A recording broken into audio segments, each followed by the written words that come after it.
Call to order Health, Education, and Welfare Committee Budget Agenda, December 13th, 2021. The time is now 10:05 a.m. I'd like to ask Representative Deere to please give the invocation.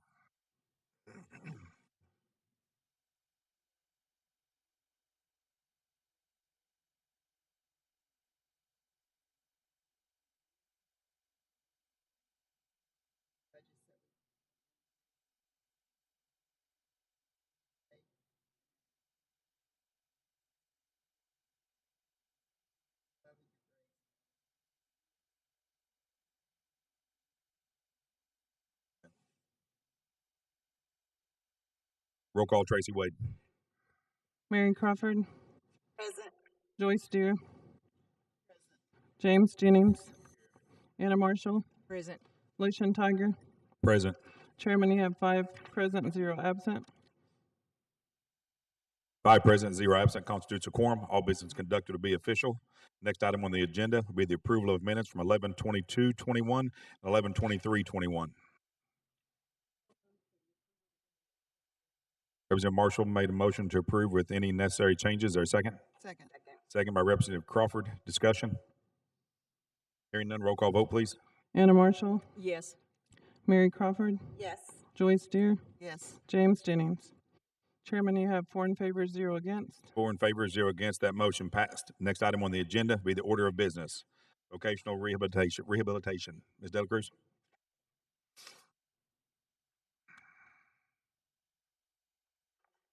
Good morning. Good morning. Thank you so much for having us here.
Ms. Dela Cruz, could you go ahead and go over your worksheet?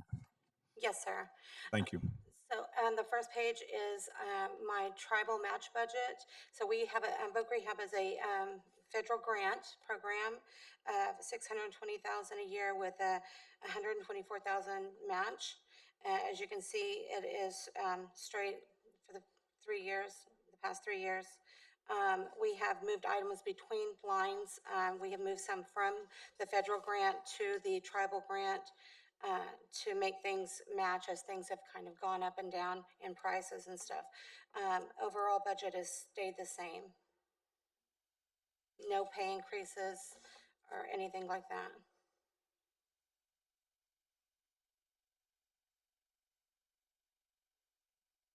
Questions from the committee?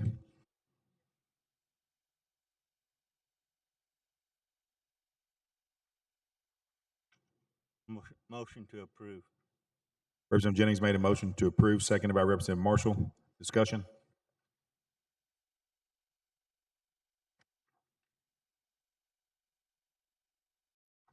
Roll call vote, please. Sorry about that. James Jennings. Anna Marshall. Yes. Mary Crawford. Yes. Joyce Deere. Yes. Chairman, you have 4 in favor, 0 against. 4 in favor, 0 against. That motion passed. Thank you for being here this morning. Thank you for bringing us the. Thank you. Yes, ma'am. Secretary of Education and Training.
Questions from the committee?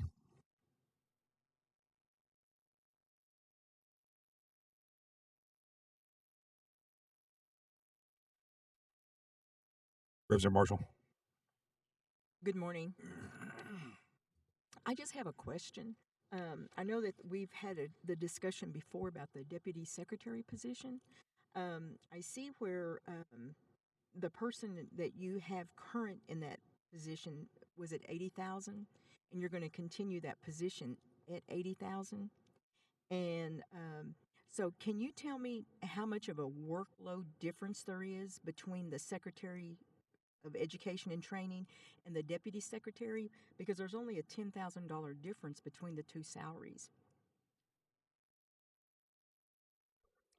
Yes, ma'am. So right now, our deputy secretary is responsible for our tribal consultations within our LEAs, our local education agencies, as well as our state education agencies. Mhm. Her primary responsibility is still the majority of that federal programs coordinator position. She's still working with the State Department, as well as assisting in the ACE grant as well. She still oversees those projects as well, and her responsibilities include that grant writing process. She is also responsible for the EDA department, our Educational Development Administration Office, that oversees those tribal consultations, as well as the partnerships with the school district collaborations for that cultural responsive teachings.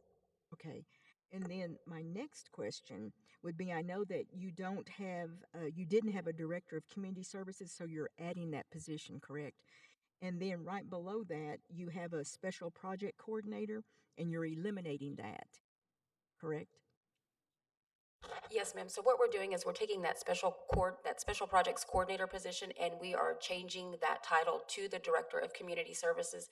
That way it provides that opportunity for us to have that community outreach and that community engagement. Okay. So because of that, does that mean that the starting salary would be 58,000 rather than keeping it at 39,475? So within that budget, that special projects coordinator used to have duties within the scholarship foundation. They provided a certain percentage of that scholarship. So that total scholarship, that total amount for that position used to be roughly about almost 57 is what that was once you take in the Department of Education's budget as well as that scholarship foundation piece. And so those two combined equaled roughly almost 57. So that position, we started that out at 58. So basically, you're combining two positions then. Yes, ma'am. Okay. Okay. Thank you, Chair. Thank you, Representative Marshall.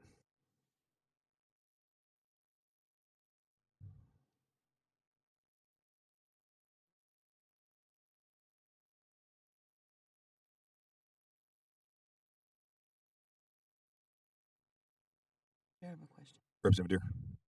Ms. Harjo, what about the federal program administrator and the research and data analyst? We have eliminated both of those positions to where that's why the deputy secretary is also responsible for that position as well. So those duties fall back into that deputy position. And the the research analyst, that position was never filled. To me, I felt like it was just an addition to the budget, so we've eliminated that position. Thank you. You're welcome.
Questions from Ms. Harjo from the committee?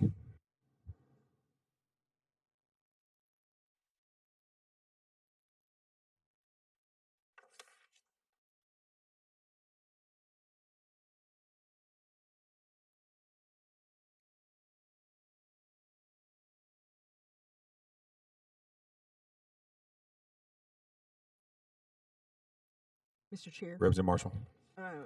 Ms. Harjo, on your budget worksheet, on your conference seminars, you moved from 4,000 to 10,000. Does a majority of your staff go to training, or is it just for the upper management? Within our staff, we do have myself and Sarah, which is why that has gone up. We did discuss reducing that amount, but since we aren't aware as to what types of workshops or trainings that will be made available or networking that we'll be able to do, we went on ahead and left that at that 10 just so we could be even across the board. Most of the time, the deputy secretary has done most of the training, but we also have office staff that needs to be trained as well within customer service. So we've included that in that budget as well. And then also we've included training for the public relations within that Director of Community Service position. Okay, thank you. You're welcome.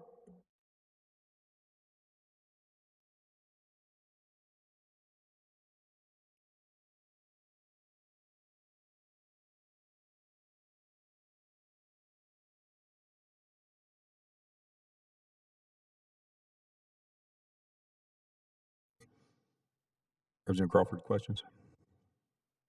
Representative Jennings? Representative Marshall? Representative Deere?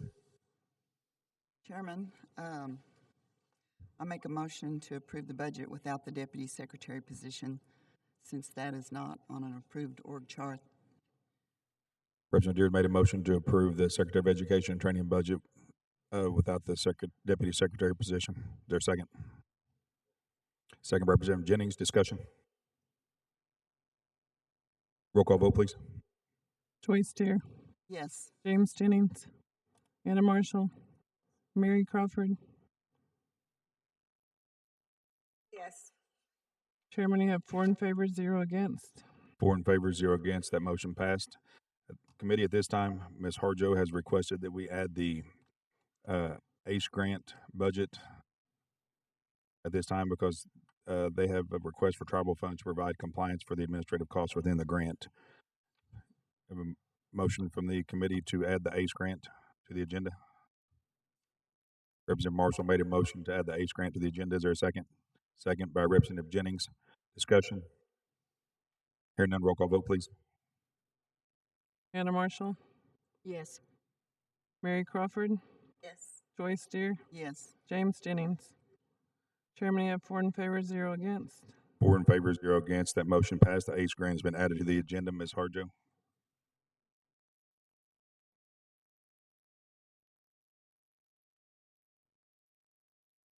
Good morning.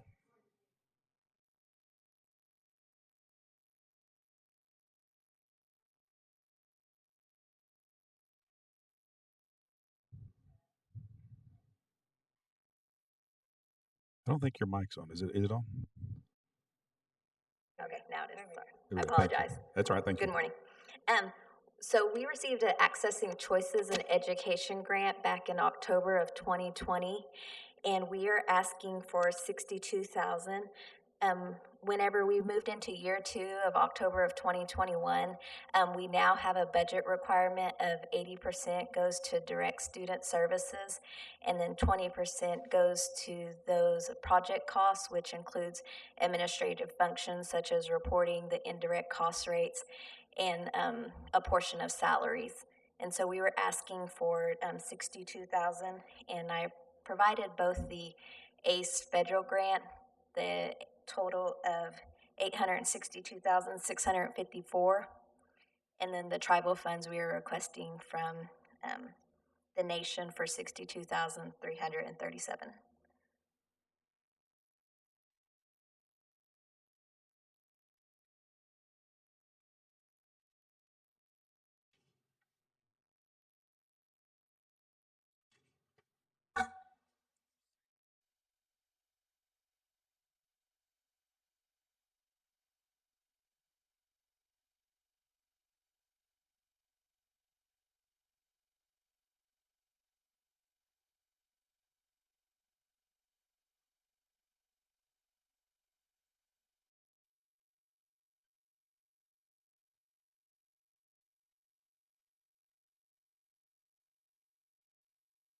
Questions from the committee?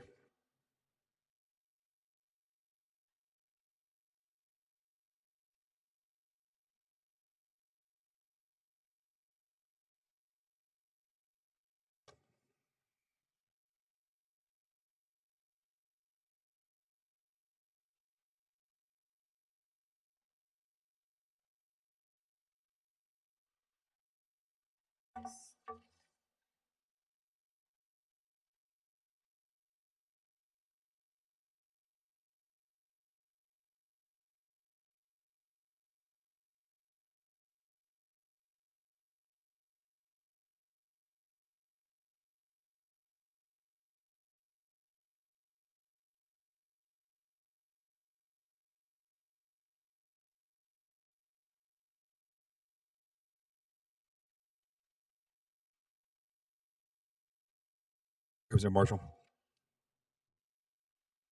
If there's no further discussion, I make a motion to approve. Representative Marshall made a motion to approve. Is there a second? Second by, you have a question, Representative Jennings?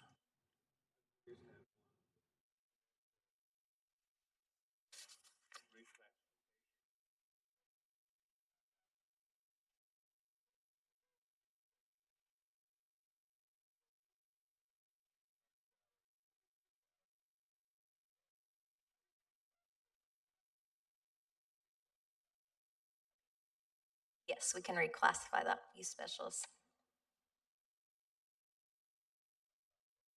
Thank you, Representative Jennings. Second by Representative Jennings. Discussion? Hearing none, roll call vote, please. Anna Marshall, Mary Crawford, Yes. Joyce Deer, Yes. James Jennings. Chairman, you have 4 in favor, 0 against. 4 in favor, 0 against. That motion passed. Next on the agenda is Human Resources. Middle.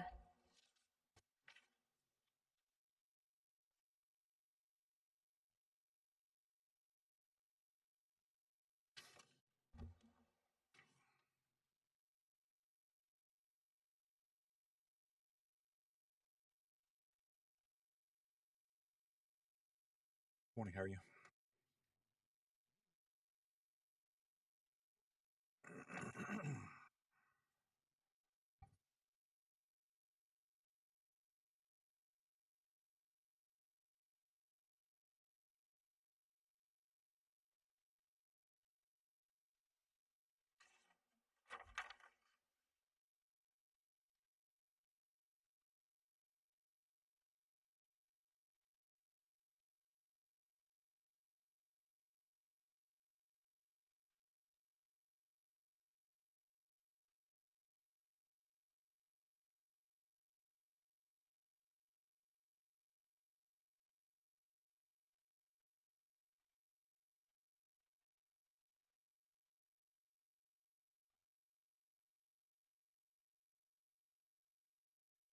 Chairman, Yes, sir. I just was going to elaborate on a few things. If that's Yes, sir. okay. Will you make sure that mic's on, please? It is. Thank you. So our worksheet shows that we do have a surplus going into this year. We've added some items to the onboarding process, which is drug testing, background, and advertising. Software is our training, and just wanted to elaborate on those sections. Thank you.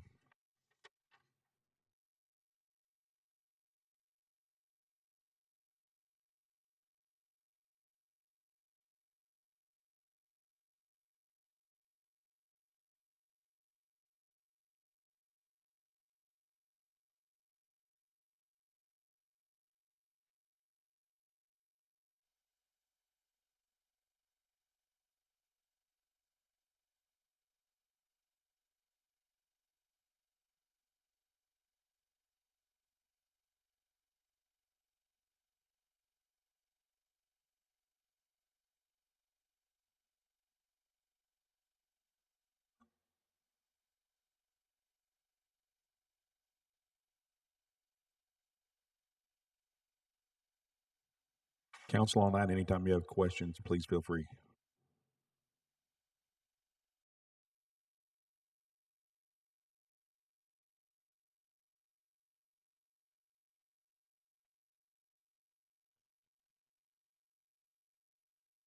Questions from committee? Representative Marshall. Good morning. Morning. I just have one question.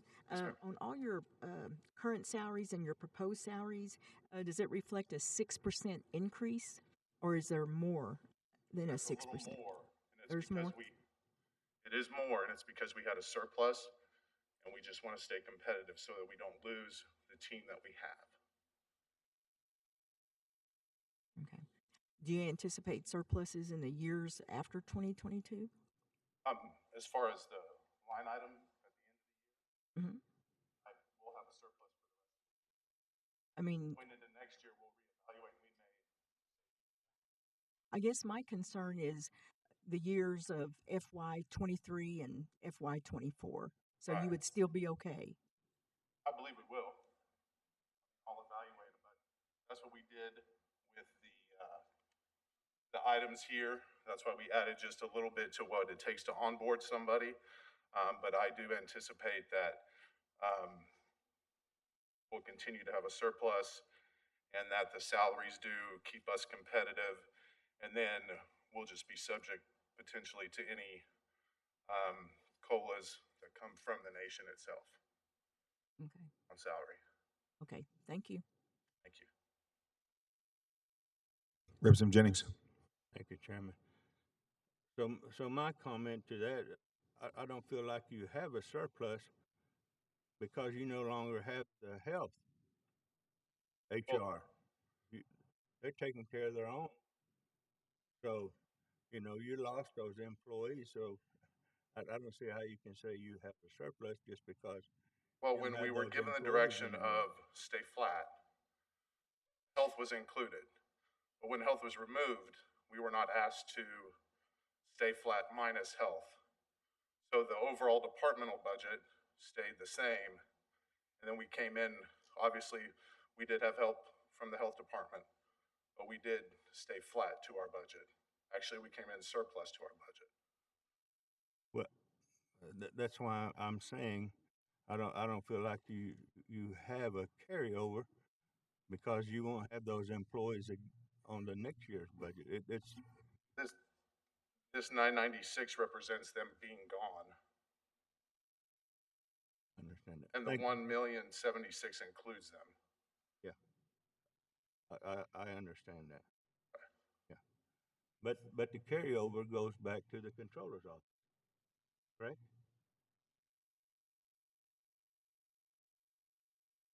Thank you, sir. Thank you, Representative Jennings. Questions from the committee?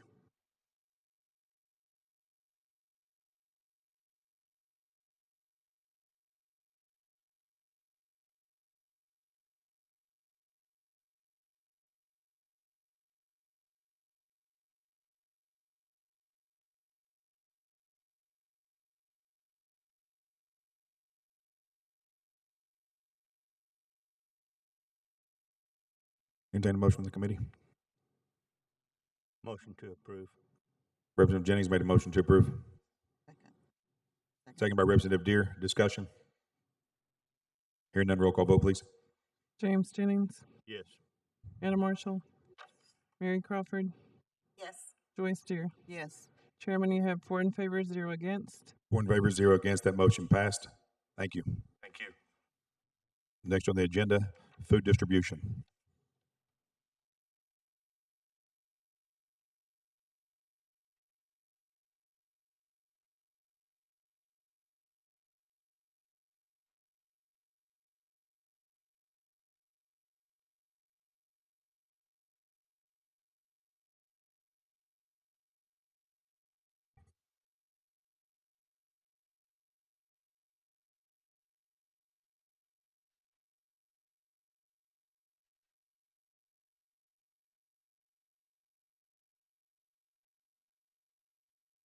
Good morning. Good morning.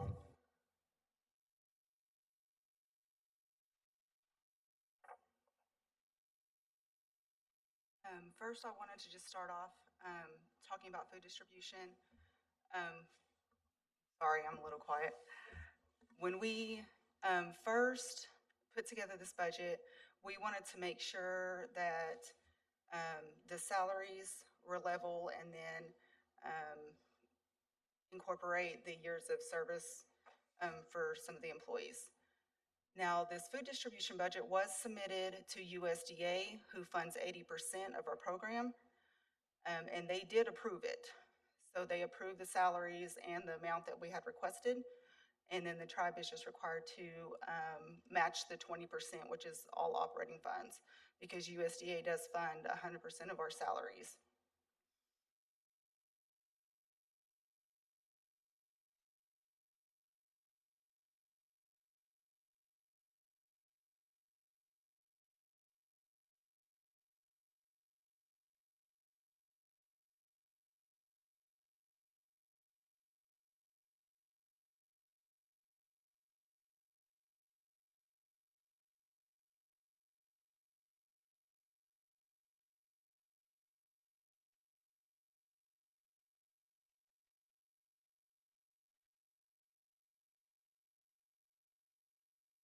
Representative Marshall. So you said that 80% is USDA Yes, and the other is the 20% it's tribal? tribal, correct. How much is the 20%? The 20% is,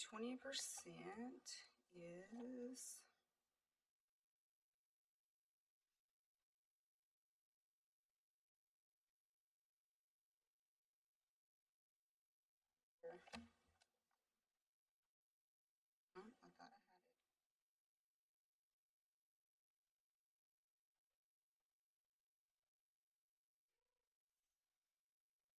$334,875. Okay, 300 and 334,875. Yes. Thank you. I have a question. It's just a side question. It has nothing to do with the budget. I've had several conversations with some of the elders, who participate and they go and they eat at the elderly nutrition centers. Uh-huh. And I know years and years ago, before my time, they used to prepare the meals. And I understand now that most of them are prepackaged and all they do is just microwave it or throw it in the oven or whatever. So there's less preparation time than it was from years past. And so I know I have a lot of people that aren't real happy with some of the food. Is there any plans to improve that? The meals are prepared. They're on site. Whenever we were closed congregational for COVID, they did prepare the meals, and then we have all of our trays that they put the meals in, and then that way they can hand them out. And they did the drive-through concept at that time. But now that we're congregational again, it is still prepared like it had been the whole time. So I'm not Okay. sure. So they make the food from scratch Correct, and yeah. there's no prepackaged stuff that comes through. No, like if we have roast, they have a full roast and they cook the roast and everything is prepared there in the kitchen. It's not prepackaged. Oh, okay. Okay. Thank you. Mhm.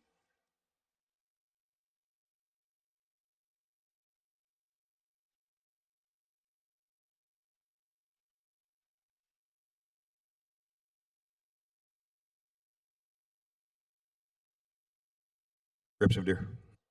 Do you have full staff at each location? Yes, we do. Do.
Pleasure of the committee.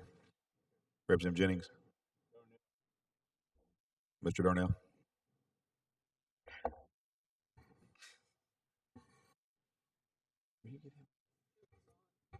There we go. Sorry about that. Yes, we would ask that the budget be approved at the prior year level for the gaming portion until we have time to determine the impact of the increases on the gaming budget. So for the gaming portion, we would ask that you approve the prior year budget. Representative Jennings.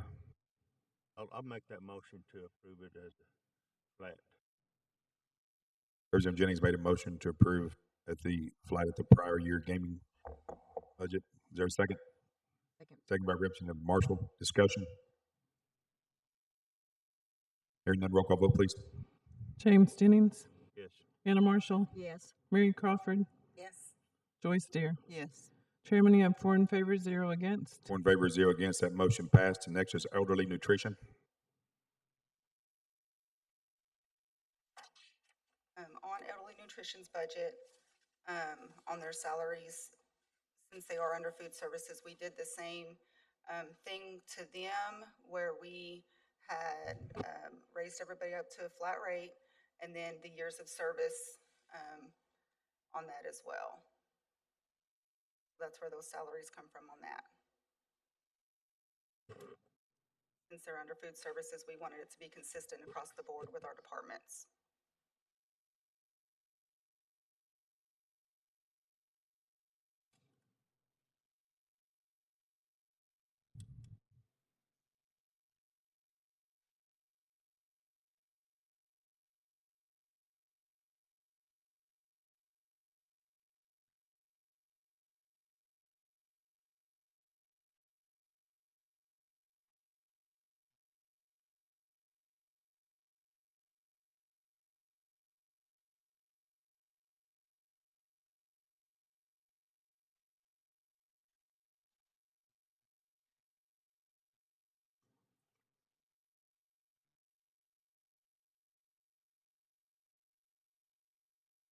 I have a question. Representative Marshall. So what's the percentage on the federal amount that you get for elderly nutrition? Elderly nutrition, they're all tribal. It's The all only tribal? federal funds that we receive is for food purchases. And how much is that? Is it in here and I just didn't see No, it? it's not, because okay. it's a 3-year fund, and so we don't put it in the budget until, it'll be next year when we have to request those, Okay, so. okay. Thank you. Thank you, Representative Marshall.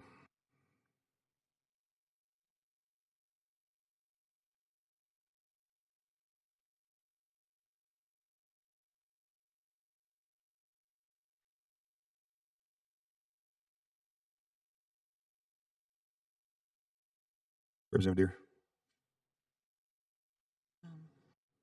Chairman, I motion to pass. Representative Deere made a motion for due pass. They need to be at current year's level as the other. Mr. Darnell.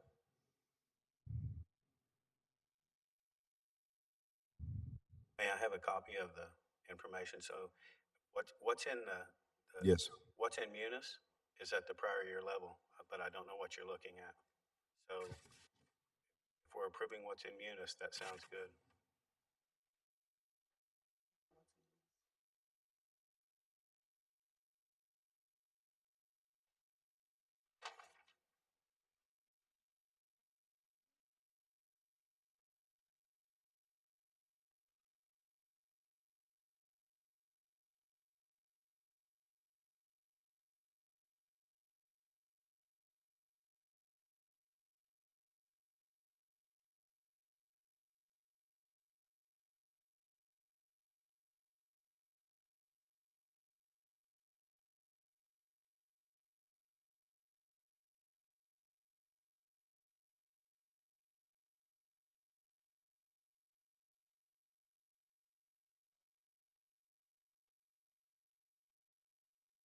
Representative Deere, go ahead. Chairman, I amend my motion to approve the budget at the prior year amount. Representative Deere made a motion to approve the budget at the prior year. Second by Representative Crawford. Discussion. Hearing none, roll call vote, please. Joyce Deere, Yes. James Jennings, Anna Marshall, Mary Crawford. Yes. Chairman, you have 4 in favor, 0 against. 4 in favor, 0 against. That motion passed. Committee at this time, also, Ms. Carmen, Secretary Carmen would like to readdress the CFSA gaming portion of the budget. Entertain a motion, please. Representative Marshall made a motion to add CFSA to the agenda. Is there a second? Second by Representative Deere. Discussion. Hearing none, roll call vote, please. Who was the one that motion? Anna Marshall. Anna Marshall. Mary Crawford. Yes. Joyce Deere. Yes. James Jennings. Chairman, you have 4 in favor, 0 against. 4 in favor, 0 against. CFSA has been added to the agenda.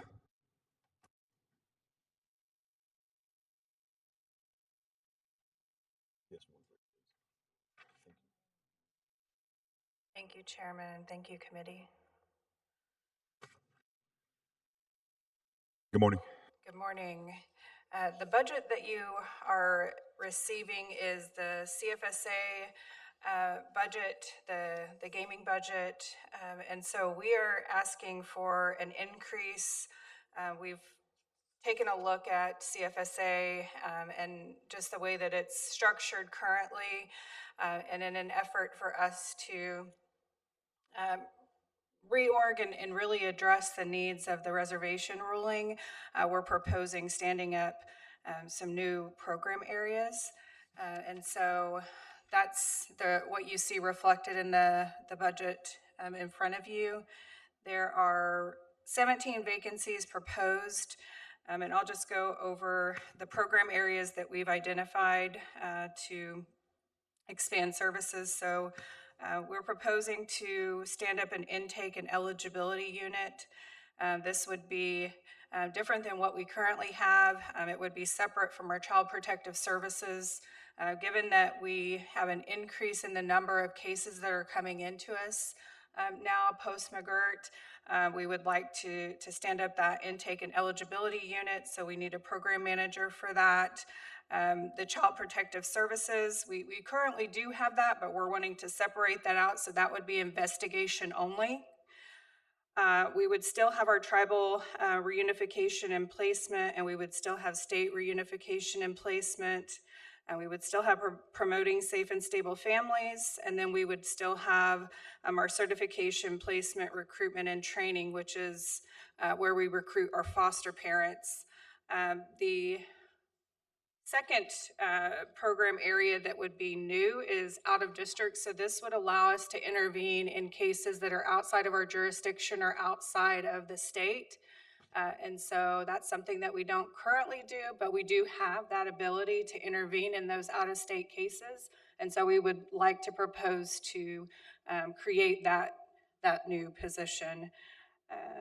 Adoption, guardianship, and permanent custody. So that doesn't currently exist. That currently is wrapped underneath just our foster care. And so we would like to separate that piece out so that we could be more actively engaged in adoption, guardianship, and permanent custody for children. And then the last piece is Title IV-E. We've been a recipient in the last 3 years of a Title IV-E grant where we've looked at all of the policies that are needed for us to stand up a full 4E program, which would allow for us to bill for foster care services. And so that is another area that we would like to stand up. You'll also see that there's a CFSA attorney.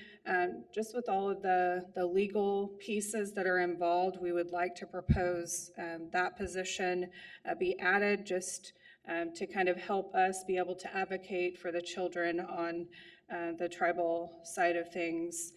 We currently have 41 resource homes, and so we're continuing to increase the number of resource homes that we have. I think when I first came in, the number was somewhere in the 20s, and so that's continuing to improve. But again, we have a large number of children. We have 353 MCN children in state custody, and so this is going to allow us to really expand our reach and be able to have our kids come inside of our tribal court and in our tribal foster homes.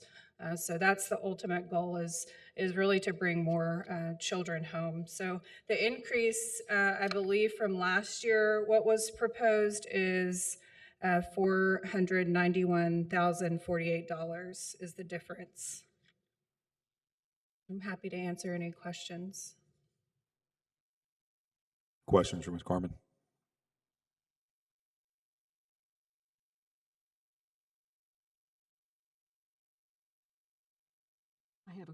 Mr. Chair, I have a question. Representative Marshall?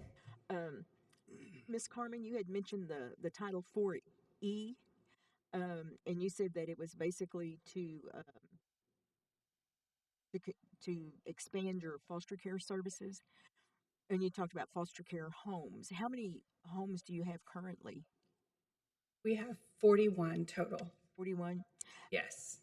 Within this grant, is there any piece in there? I mean, this particular area that you're wanting to bring about, is there a part of that you can build like a foster care shelter where you can have like a group home or bring kids, like a number of kids, since it's difficult sometimes to get people to foster children?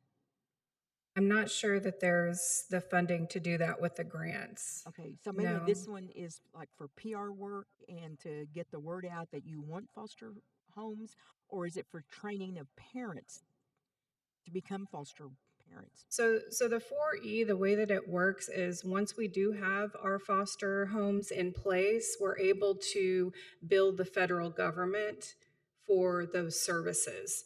So the payments then go to, part of the payment goes to the foster home, of course, because they get their reimbursement.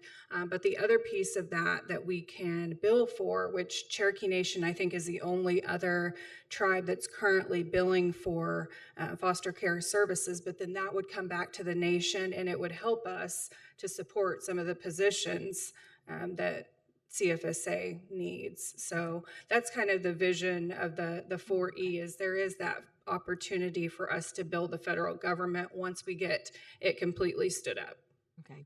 I understand there's been a lot of, because even in my district, there's a lot of issues with, children and families and lack of an attorney to be able to advocate for our children. Yes, ma'am. So I think that sounds like a really great area that you're wanting to build up. Thank you. Thank you. Thank you, Representative Marshall. Representative Deere? Ms. Carmen, I just have a question. I want to be clear, you are currently understaffed by 17 positions. That's correct.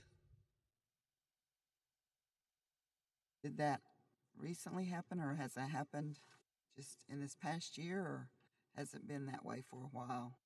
So this particular budget was the expansion that was envisioned, I think, last year. We kind of reworked and revamped because there were a lot of positions that were listed that didn't really fit into what a true expansion should look like. And so we did not have a lot of these positions in our budget last year. So we moved and we reclassed and reorged to create program managers for that out-of-district position, for the adoption position. And so we're really looking at the 4E, standing up those specific programs to be able to respond. So a lot of these positions were not in last year's budget. There's a complete reorg to stand up those new program areas. And there were no employees. Is that what you're saying? That's correct. Yes, that's correct. This would be brand new. Yes. Thank you. You're welcome. Representative Marshall? Representative Jennings? Mr. Darnell, do you have any comments on this budget? Just for clarification, the budget last year, the gaming portion for this program, the salaries were $122,000. This expansion has gone through the principal chief's office, and the principal chief has approved the expansion, right? But on the Schedule A that you're looking at, the current salaries that we've included there, those are also current salaries for a proposed expansion, not necessarily what was included in the budget last time. So approximately 3 of the people that you see on this Schedule A were in the prior year budget. But the budget has been approved, and also the expansion attributed to the McGirt ruling and the requirements that the nation will need to fulfill. Yes. Thank you, sir. Representative Marshall. I'd like to make a motion to approve this budget for all the new expansion. If there's no further discussion. Representative Marshall made a motion to approve.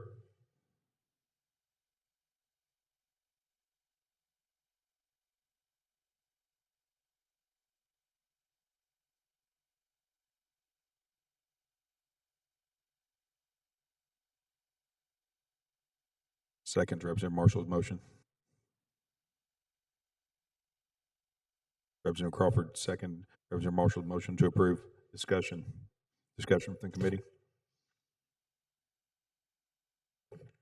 Hearing none, roll call vote, please. Anna Marshall, Mary Crawford, Yes. Joyce Deere, Yes. James Jennings. You say. Chairman, you have 4 in favor, 0 against. 4 in favor, 0 against. That motion passed. Thank you, Ms. Carmen. Thank you. Next item on the agenda, Health Systems Pain Clinic.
Ms. Crawford, we'll start with the pain clinic.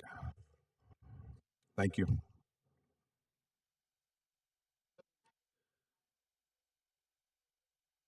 Yes, ma'am. Thank you. Morning, Secretary Terry.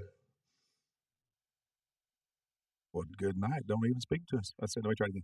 Good morning, Secretary Terry. How are you? Ms. Beamer? See, she acknowledged me.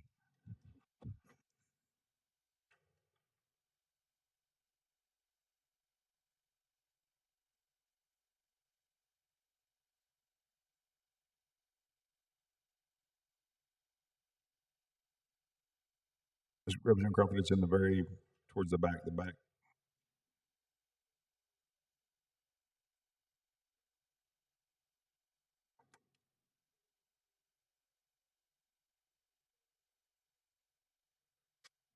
Going to be after the clinics, so it's going to be towards the back.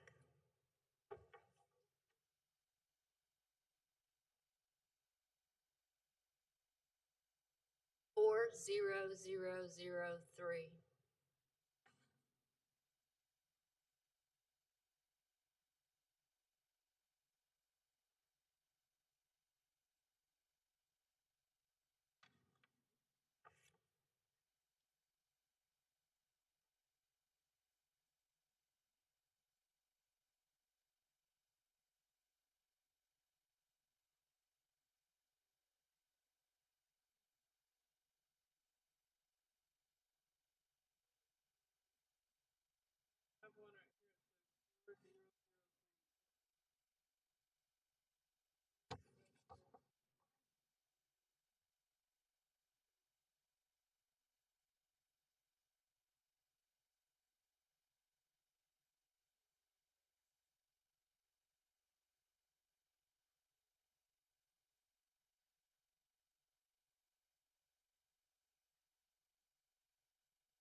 Chairman, it's going to be awful difficult if we're going to try to be comparing every department from last year to this year. We have a lot of significant movement from year over year, and so there very well are going to be departments that don't have Schedule A's that was built into an IHS budget, or this year it was shifted into a third-party budget, or it was grants moved in and out. And I believe that this was probably falling in that category where there wasn't a Schedule A built last year specifically for pain clinic. It was probably wrapped in somewhere into the Altmogi clinic.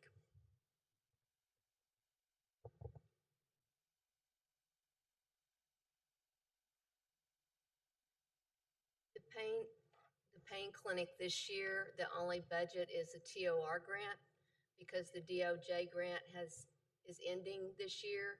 The MAT grant is still, we don't know whether we're going to have that grant or not.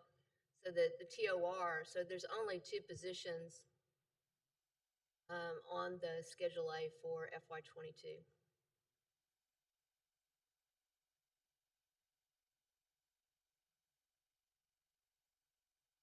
And I just want to make a comment regarding our Schedule A's.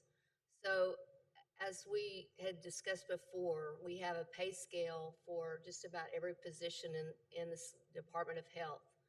And so if an employee is over the pay scale, we don't change the pay scale, we just mark them as being over and we freeze their salary until the pay scale catches up. So on the Schedule A that you have, there's a notation over to the far right that says over pay scale notation. If it's under, that just means they're under the max of that pay scale. But if they happen to be over, then it'll say that their wages are frozen. I believe what's always happened in the past is if someone was over, they just changed the scale. Well, we're keeping our scales, but if someone is over, we're freezing their salary until the scale catches up. That's the only way to have scales that really mean anything and that are effective. I understand. You know, that was a big issue before when you had someone going from 38,000 to 304,000. So what do you do in a case like that? Well, that was an error in the pay scale runoff, okay? We didn't have anybody doing that. Thank you.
Questions from the committee?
President Deere?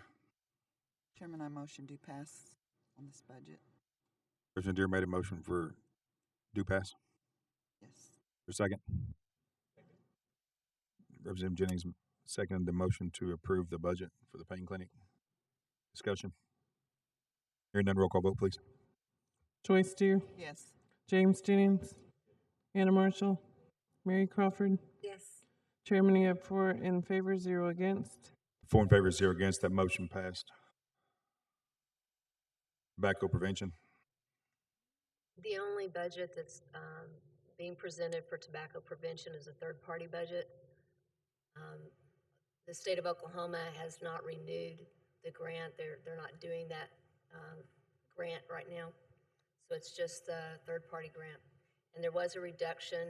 There was a staff member left, and so we're not filling that position because of the loss of the grant.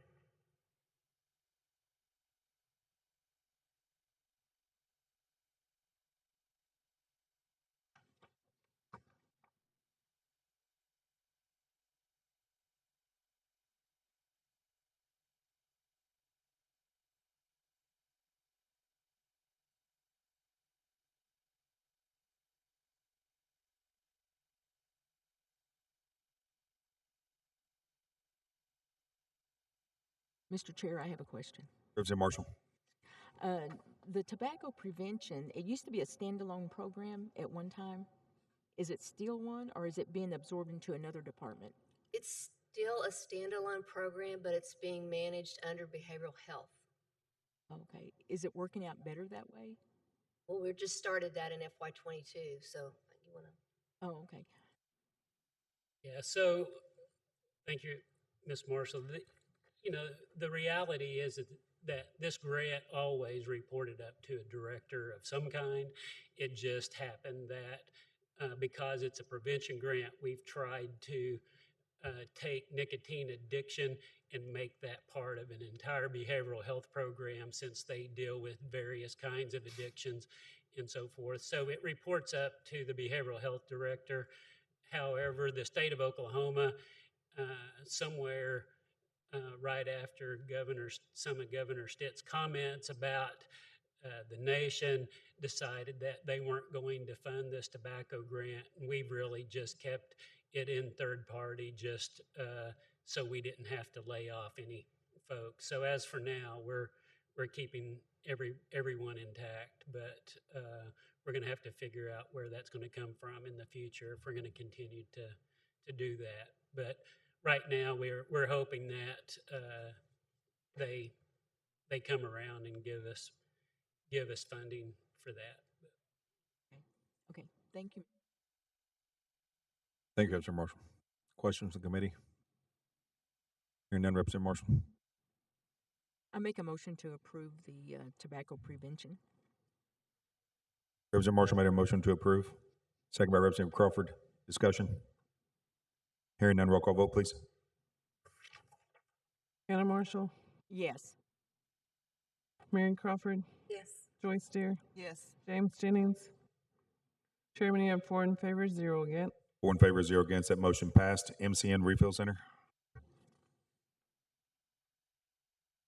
Chairman, this budget, as you may or may not be aware of, in the past, we had all of pharmacy services being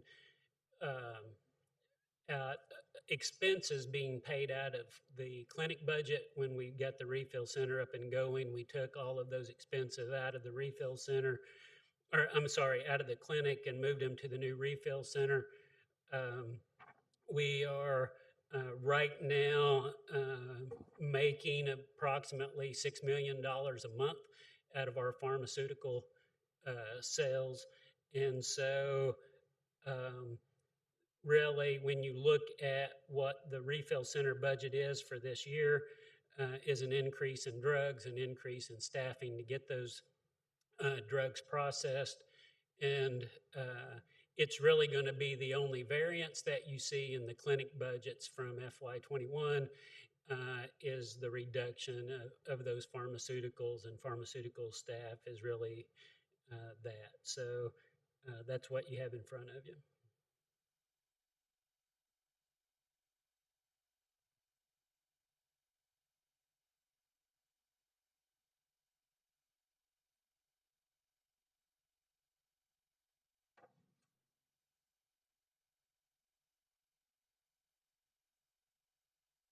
Representative Marshall. there's no questions for discussion, I make a motion to approve. Representative Marshall made a motion to approve. Is there a second? Second by Representative Deere. Discussion? Hearing none, roll call vote, please. Anna Marshall, Mary Crawford, Yes. Joyce Deere, Yes. James Jennings.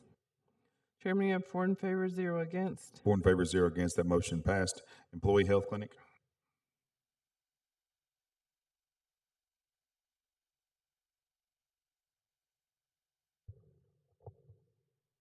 I'm sorry, Chairman, did you say employee health budget? Employee Health Clinic.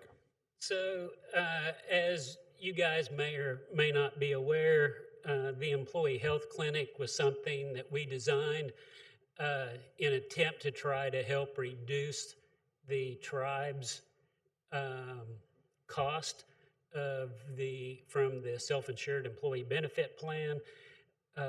Really, the only movement that's in this budget is we moved Dr. Voc, which we used to have budgeted in this, over to the CMO's budget.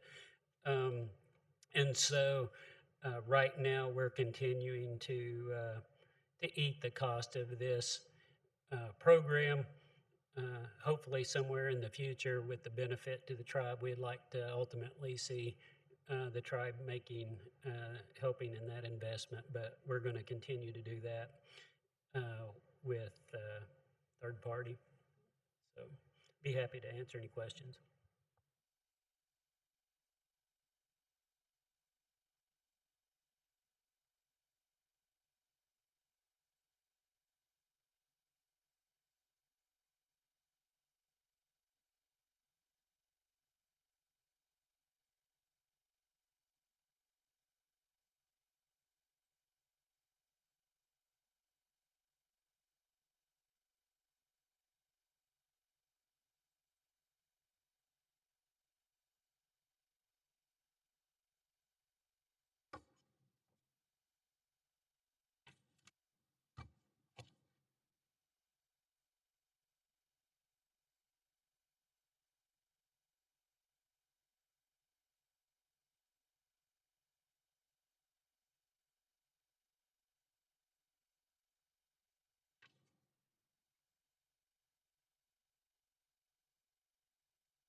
Representative Marshall.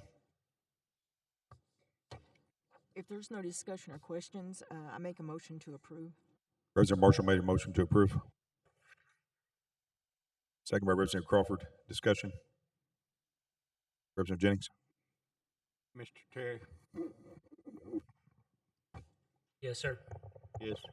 So you're saying that Dr. Bark is going to be the physician at the employee clinic? No, sir. We had him budgeted last year inside of the employee clinic. We moved his salary out of the employee clinic back into the CMO's budget. So he's not in there. So how about Dr. Blackwell? Dr. Blackwell he works inside of Okmulgee Clinic, not the employee clinic. Okay. But he does see patients over there? No, sir. Okay. Thank you.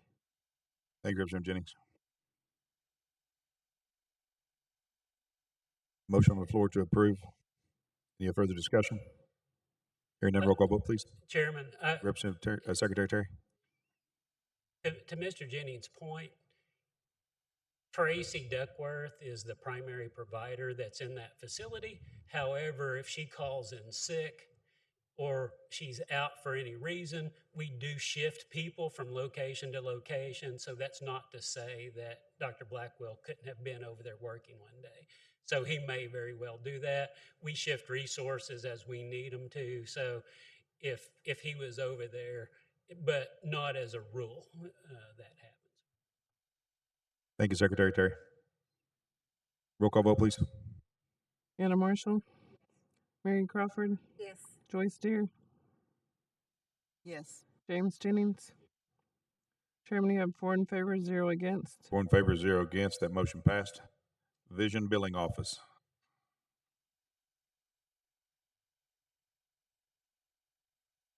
Since Ms. Crawford oversees revenue cycle, I'll be happy to let her comment on this.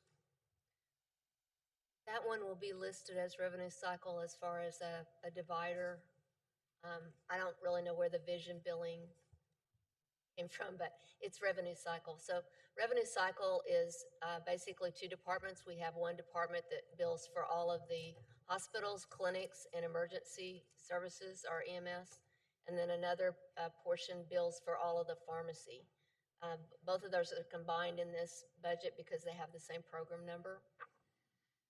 The primary increase in this budget is due to the contracts, the interfaces that will be used with Epic. So, you know, we have a new clearinghouse for billing. There's a contract for the software that's used to manage all of the images, things like that. So it's just additional software cost contracts.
Questions from the committee?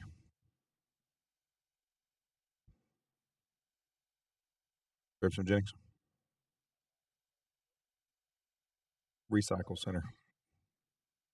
Revenue cycle. We'll recycle some plastic.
Chairman.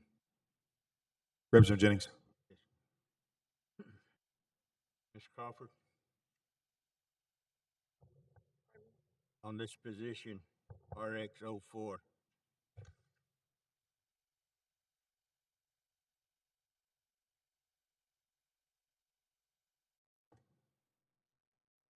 Right, that's the pharmacy billing manager. What? The pharmacy billing manager, he's a pharmacist.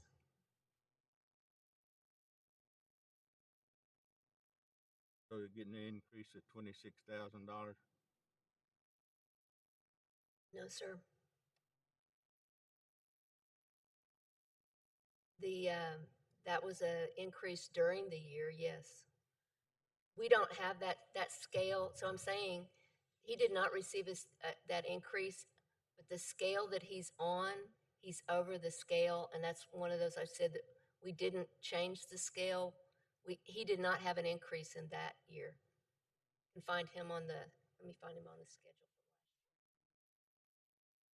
Mine states that its current is 124 and proposed is 150. I'll pull him up and see. I don't think that.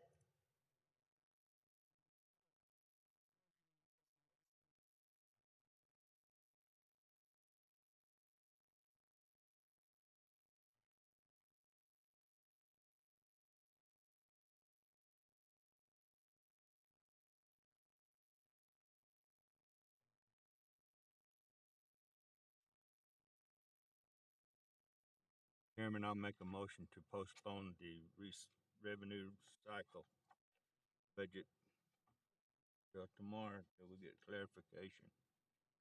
Representative Jennings made a motion to postpone the Revenue cycle. revenue cycle budget until tomorrow's meeting. Is there a second? Second by Representative Deere. Discussion. Hearing none, roll call vote, please. James Jennings, Yes. Anna Marshall, Mary Crawford, Yes. Joyce Deere. Yes. Chairman, you have 4 in favor, 0 against. 4 in favor, 0 against. That budget is postponed until tomorrow. Ms. Crawford, do you have a pink party budget separate? Crawford. That was discussed and approved at the time we did the Secretary of Health because it's under that program. Okay, thank you. Health Information Management.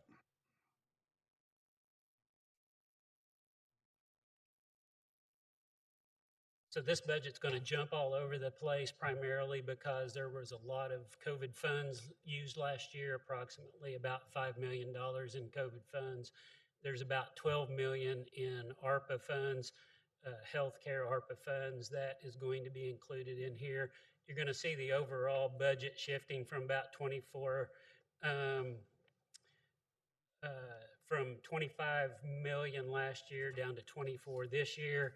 And that's really all a result in those COVID and ARPA funds being shifted from account to account, plus a few of there is some shifting in some of the positions that we have brought on for the EPIC build. That's what you'll be looking at.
Chairman.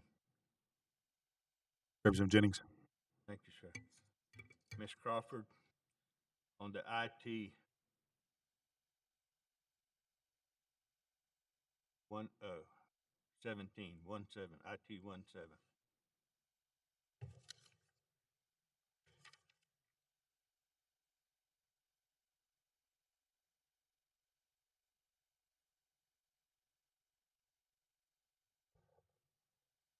IT 17, those are the Epic analysts. Yes, ma'am. The current salary states 55, proposed at 118. The difference in the current and the proposed is the additional partial pay period that we were told to budget for. So the current salary is their current salary. The proposed is the additional partial pay period. Partial pay period. Right. So when we budget for a year, if there's a partial pay period that goes into, so I think it was 0.4 or 0.6 was in the budget directions that we were given. So we budget for that partial because in a lot of our facilities, a point, say 5 days of a budget, especially like in a hospital budget, could cause them to be over budget if we didn't budget for that. So we budget the portion of the pay period. So the pay period ends, let's say, in October the 5th. We would have to budget for those days in September because finance will accrue for those days. You're talking about $63,000 difference there. Which one are you talking about? It's the first one. The first one that Yes, sends ma'am. Epic Analyst? Okay, that is a pharmacist that's in an Epic Analyst position. So they're all in that scale, but we brought the analyst, we brought everyone. If you were an RN or you were a pharmacist, we brought them over at their current salary because they're working in an Epic Analyst position, but she's still a pharmacist or they're still an RN. So we don't have a pay scale that is Epic Analyst RN or Epic Analyst Pharmacist. We put them all under Epic Analyst, but we brought them over in the current salary that they are currently in. Because they may leave that position. They may go back to being a pharmacist again at some point. I'm sorry, I was looking down at the whole scale. I didn't understand your question. But that particular person is a pharmacist, and that's the reason why they're above the scale. Well, I mean, to me, the Schedule A is misleading. It states that their current salary and then their proposed salary. I agree with you. You're right. It is, but I guess the only other way around that is because we pay all of these pharmacists and doctors with a contract, right? So they're not necessarily on a salary scale.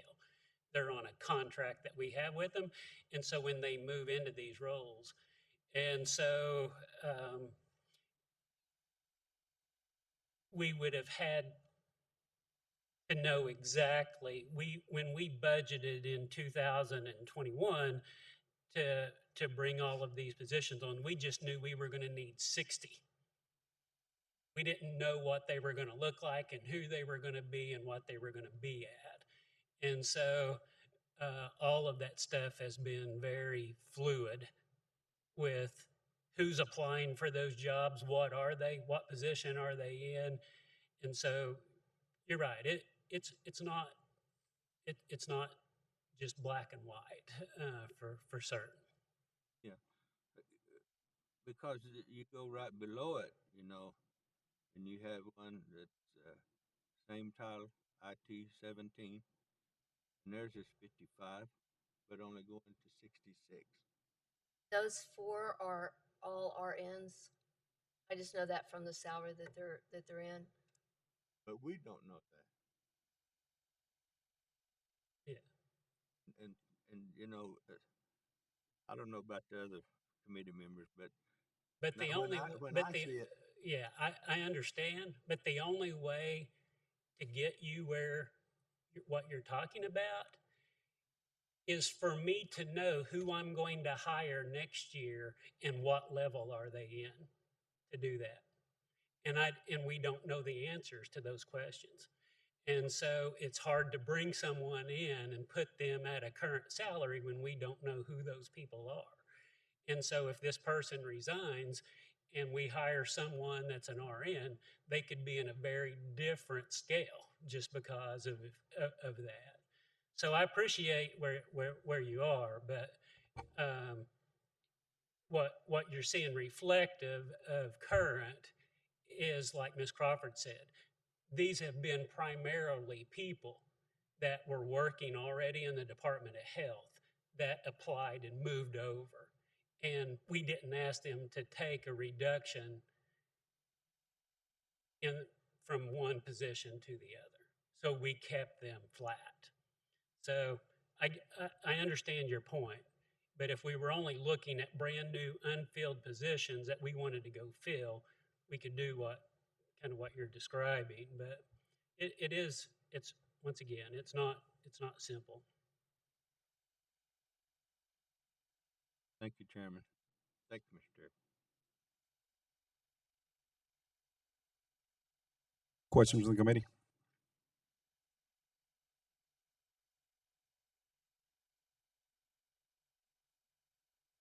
Chair, motion to approve. Representative Deere made a motion to approve.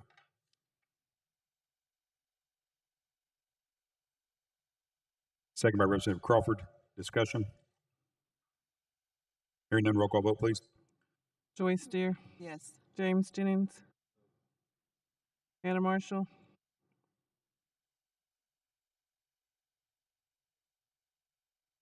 Mary Crawford. Yes. Chairman, you have 3 in favor, 1 against. 3 in favor, 1 against. That motion passed. Next item on the agenda would be medical services. Medical service will be part of the CMO budget. Yes, sir.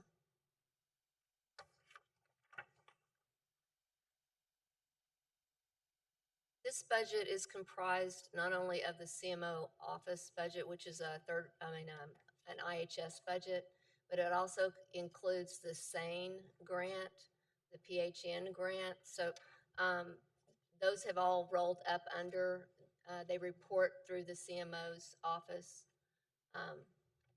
The SANE grant this year, they picked up 2 additional grants. They think they say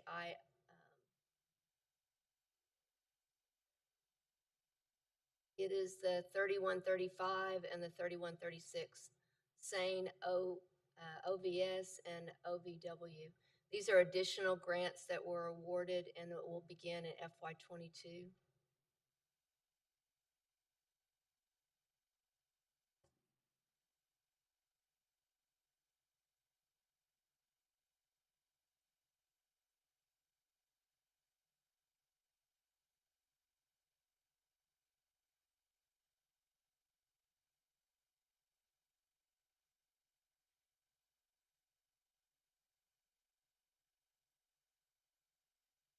The increase in the CMO's budget, which is an IHS budget, as we mentioned earlier, Dr. Voc, a portion of his salary was in the employee health clinic last year. It moved back into CMO's budget.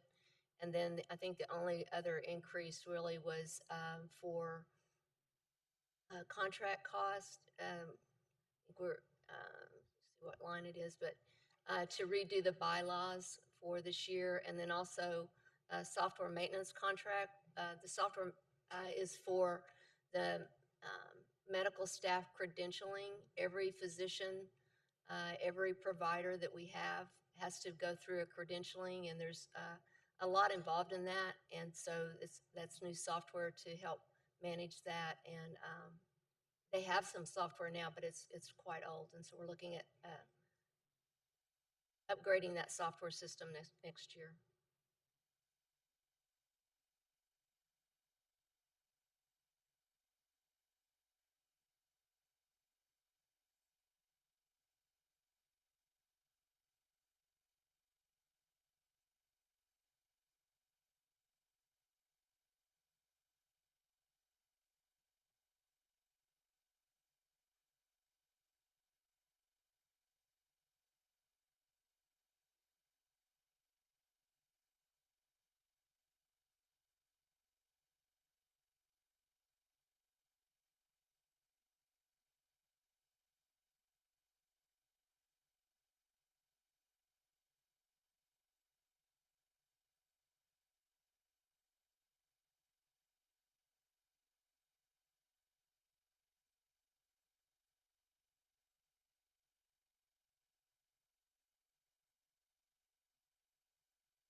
Representative Marshall.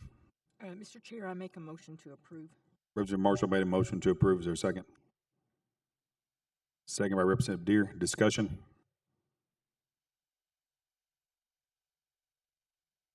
Hearing none, roll call vote, please. Anna Marshall, Mary Crawford, Yes. Joyce Deere, Yes. James Jennings.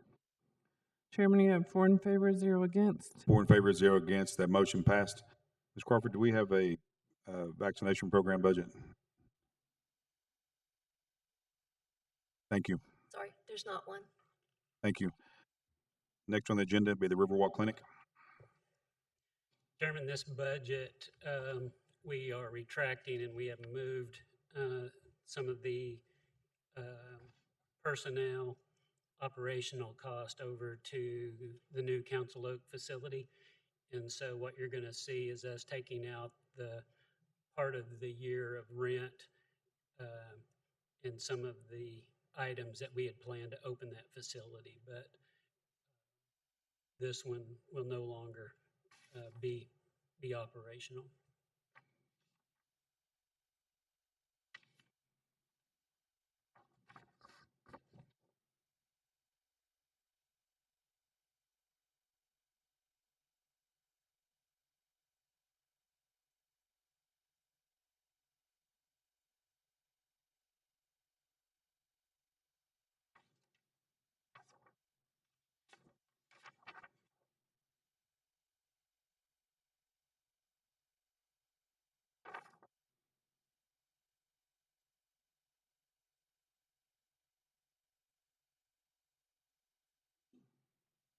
I have a question, Mr. Chair.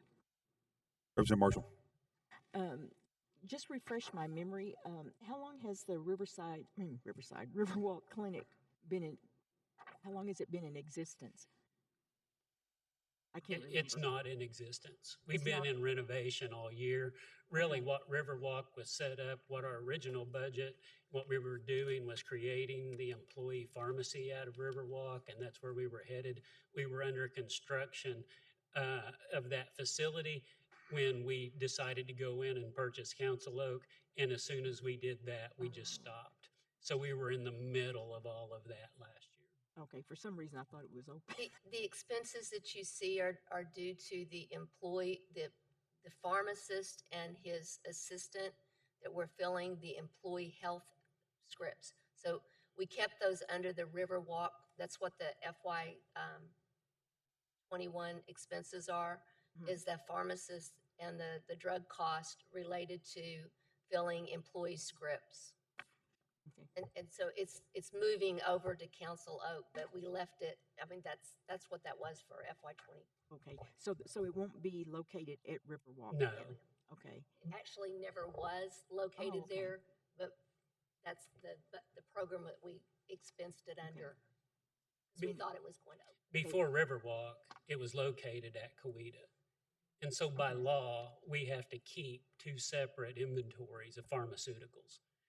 And so really Riverwalk, all it really ever has been is this imaginary thing out there that we've kept as 2 separate inventories. And so we do that electronically. And so when you used to call Riverwalk Clinic, what you were really calling was Coweta Pharmacy. And they would answer. I mean, that's where the prescription was going. Oh, okay. And so the way we have filed for a pharmacy license, the name is Riverwalk Pharmacy. And so that's where all of that is. So. Oh, okay. So basically when you talked about renovations, did I hear that correctly? Okay. Yes. So you're going to renovate that part of Riverwalk or no? Ma'am. Okay. We're done with Riverwalk. Okay. So when you talk about renovations, you're talking about Council Oak? Yes. Okay. No. Well, we were in renovations at Riverwalk. We stopped. Oh, okay. And we're moving the employees and the pharmacy and all of those things to Council Oak. Oh, okay. So that's going to be reflected in Council Oak's budget. Oh, okay. Okay. I know it's confusing, but we did have a couple of months of rent because of our contract with Riverwalk said that we would give them several months notice, but we're turning that lease over to the tribe to there. And then we did agree, because we had redesigned that space to be very health specific. I also ate the cost of the architectural changes if the tribe needed to make architectural changes. So some of that's in there as well. Okay. Okay. Thank you.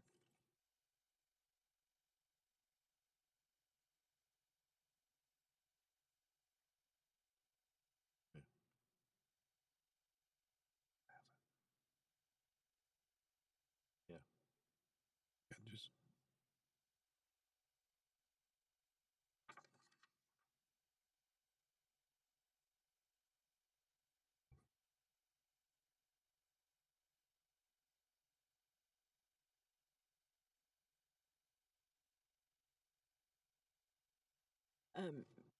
Mr. Chair, I make a motion that we approve this FY22 budget for Riverwalk. Representative Marshall made a motion to approve the Riverwalk Clinic budget. Is there a second? Second. Second by Representative Jennings. Discussion. Hearing none, roll call vote, please. Anna Marshall, Mary Crawford, Yes. Joyce Deer, James Jennings.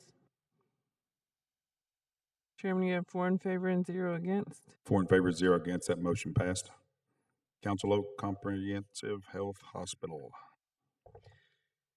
So what you have in front of you is what we in the industry would call a strategic guess on what our budget is going to be for next year. As we have done this project, one of the things that we didn't do is estimate revenue at Council Oak, not knowing specifically when we were going to be able to turn on full time. The hospital won't be live and going with Epic until February the 5th.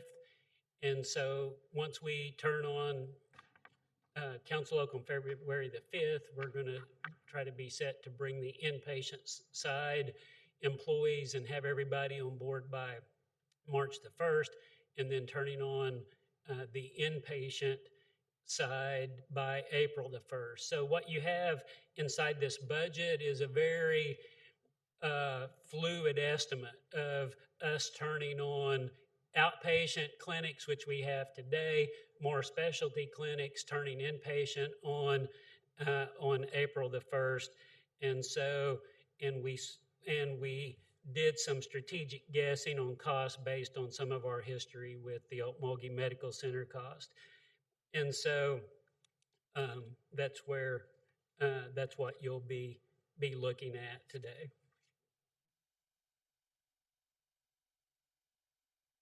Questions for Secretary Terry?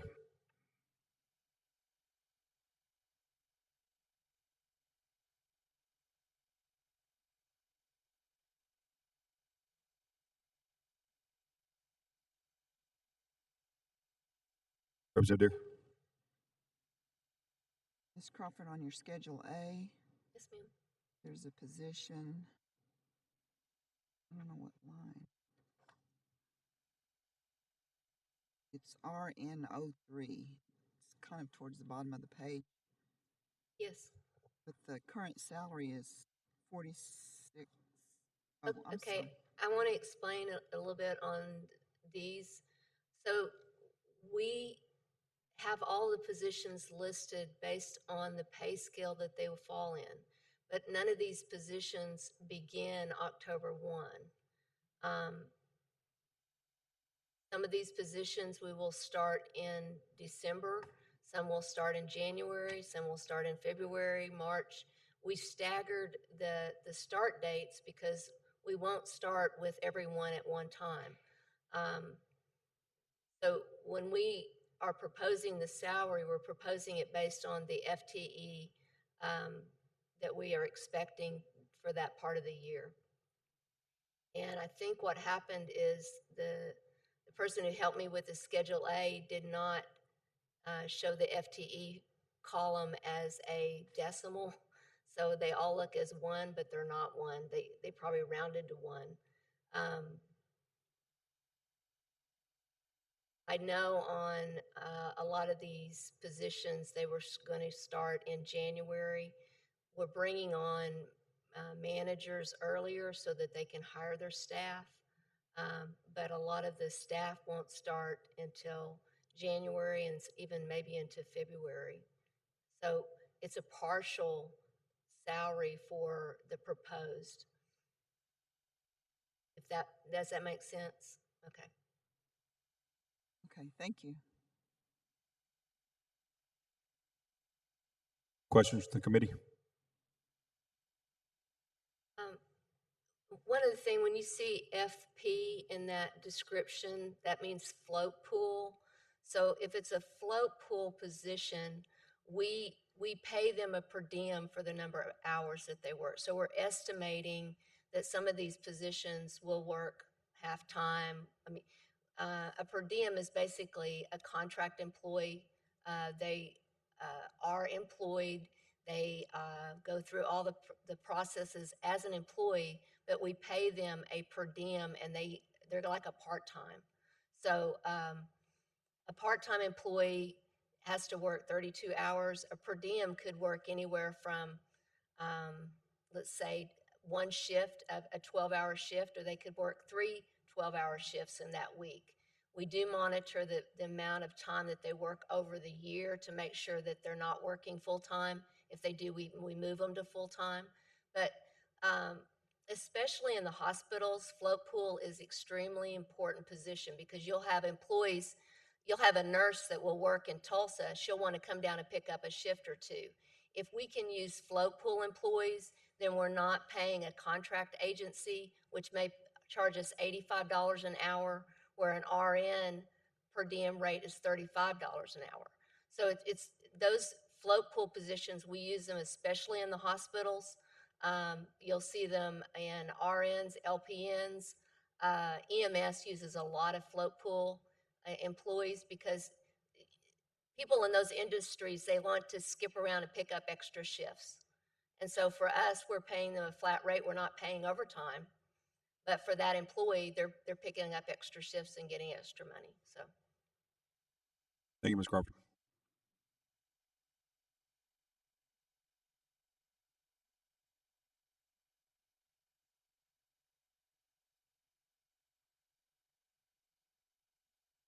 Representative Deere.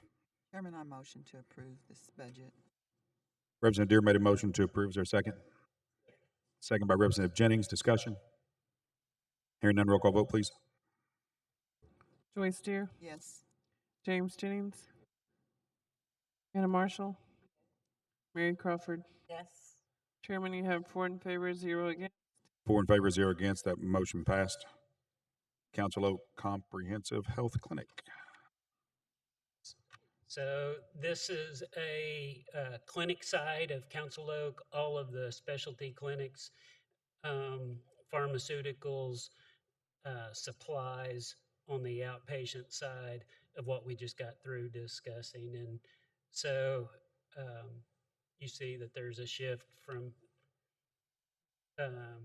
last year to this year, just based on it basically being a full year of operating. So.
Representative Marshall.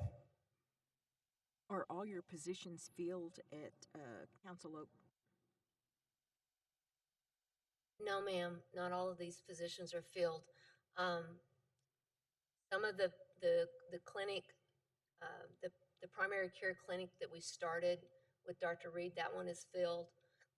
But some of these other clinics are going to be coming on throughout the year. So this one does have the FTE correctly. If you look on the Schedule A, the FTE, it'll give a portion. So where it's a 1, we either have that filled or we expect it to be filled by October 1. If it's a partial FTE, then that's a position that is not filled now and will come on later throughout the year. We're not expecting everything to, we weren't expecting everything to start at October 1. So it's going to be kind of staggered because it's a new facility. Thank you. Representative Jennings. So, Mr. Terry, here on the Schedule A, it has a nurse practitioner for a Riverwalk. That is her position. These descriptions are the position as it's listed in Munis. So the nurse practitioner that we had assigned to Riverwalk, we moved her over to Council Oak. We'll be changing her title. They will actually change her title in Munis. We don't really control those titles in Munis. They give them those titles based on the department that they're in. So when we pulled this budget, she was currently assigned to Riverwalk. We have now assigned her to Council Oak, so she'll have a new position. But that's where we moved some of those expenses from Riverwalk over to Council Oak when we closed the Riverwalk. And in reality, what she's doing is working in the infusion center, and she's going to be paid out of the $500,000 that I got from the county of Tulsa. And so once again, all of that stuff is kind of where we've reassigned her to where we need her to. But that was what Ms. Crawford was stating was correct. It's really a technical issue with Munis. I understand that, but like you said, in reality before, Riverwalk was never open. That's right. Well, but we had hired her.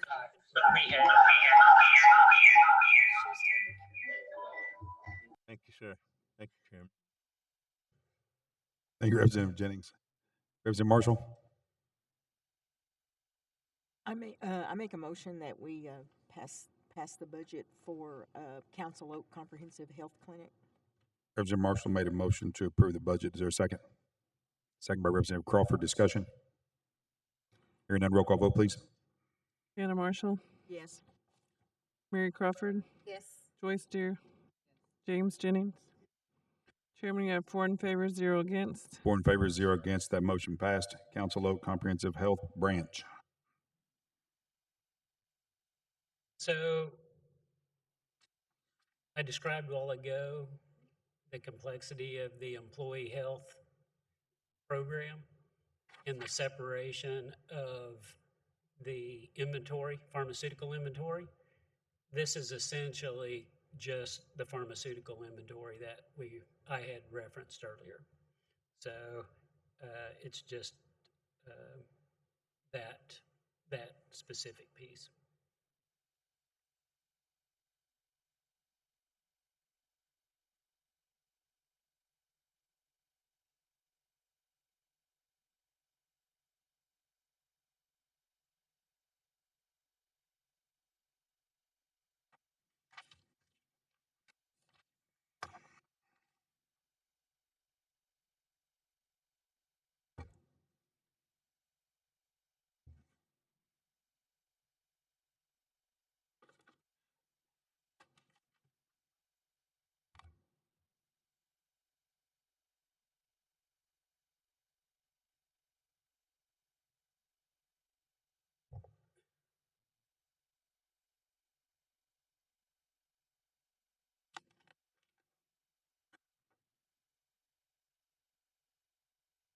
Representative Marshall. there's no questions, I make a motion that we approve. Representative Marshall made a motion to approve. Is there a second? Second by Representative Deere. Discussion. Hearing none, roll call vote, please. Hannah Marshall, Mary Crawford, Yes. Joyce Deere, James Jennings. Chairman, you have 4 in favor and 0 against. 4 in favor, 0 against. That motion passed. Next item on the agenda will be other business. Do we have any other business? Representative Jennings. Mr. Chairman, I'd like to make a motion to revisit the revenue cycle budget. Representative Jennings made a motion to revisit the revenue cycle budget. Is there a second? Second by Representative Deere. Discussion. Thank you, Chairman. So after hearing Mr. Terry's explanation of this, it's not raised, it's just a proposed budget for a new position or new employee. I'll make a motion to approve the budget for the recycle revenue. Let's do a roll call vote on the revisit first. Okay. Roll call vote on the revisit, please. James Jennings, Yes. Hannah Marshall, Mary Crawford, Yes. Joyce Deere. Chairman, you have 4 in favor, 0 against. 4 in favor, 0 against. That motion passed. We're going to revisit the revenue cycle budget. Well, I'm going to recycle something, Mark. That's so bad. So we're going to revisit the revenue cycle budget. Representative Jennings. Yes, Mr. Chairman. So after hearing Mr. Terry's explanation of this proposed salary, I make a motion to approve the budget for the revenue cycle. Representative Jennings made a motion to approve the revenue cycle budget. Second by Representative Deere. Discussion. Hearing none. Roll call vote, please. James Jennings, Yes. Hannah Marshall, Mary Crawford, Yes. Joyce Deere. Chairman, you have 4 in favor, 0 against. 4 in favor, 0 against. That motion passed. Any other items in other business? Chairman, if there's any desire by the committee to finish up today, we'd be willing to stick around and do it. If you wanted to stick around and do it, we just want to throw that out there. So if we wanted to try to get this over with, if not, we'll stick to the schedule as proposed. But we wanted to make that offer. Pleasure of the committee to continue on after lunch break. I can't. Representative Crawford. Representative Jennings. No, not for me. I got other things. Representative Marshall. No, Representative Jennings.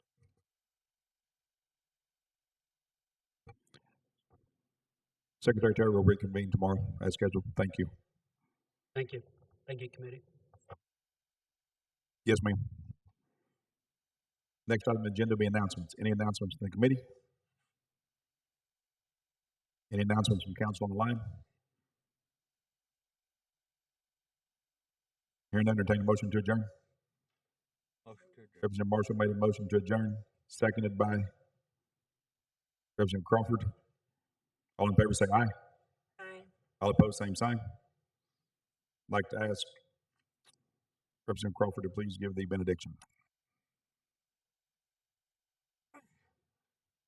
Dear Lord, I just thank you for this beautiful day. Thank you for allowing us to be here to conduct business. I ask that you watch over all of us as we go our separate ways. I ask this all in your most precious name. Amen. Meeting adjourned, 07.